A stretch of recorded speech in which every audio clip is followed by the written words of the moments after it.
মই তেজপুৰতে আছিলোঁ। তেজপুৰৰ পৰা কেবিনেটত অংশগ্ৰহণ কৰিছিলোঁ আৰু কাইলৈ এখন সুন্দৰ কেবিনেটত অংশগ্ৰহণ কৰা যেন লাগিছে। সেইকাৰণে যে মাননীয় মুখ্যমন্ত্ৰী ডাঙৰীয়াই এটা প্ৰস্তাৱ আনিছিলে যে ৰাজহুৱা স্থান বিশেষকৈ হোটেল ৰেষ্টুৰেণ্ট আদিত গো মাংসটো নিষিদ্ধ কৰাৰ প্ৰস্তাৱ আনিছিলে।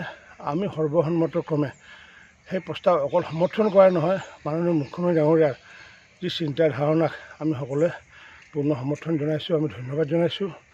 আৰু কেবিনেটৰ পিছতে মোৰ এখন বিভাগীয় সভা আছিলে। সেই সভাত এই কথাষাৰ যেতিয়া মই সদৰি কৰিছিলোঁ, কৰাৰ পিছত তাত মই সুধিছিলোঁ মাইনৰিটি সম্প্ৰদায়ৰ কোনোবা বিষয়া আছে নেকি। তেতিয়া 3গৰাকী বিষয়া থিয় হৈছিলে। তাত 2গৰাকী মহিলা, 1গৰাকী পুৰুষ আৰু 3গৰাকী বিষয়া তেজপুৰত কৰ্মৰত বিষয়া।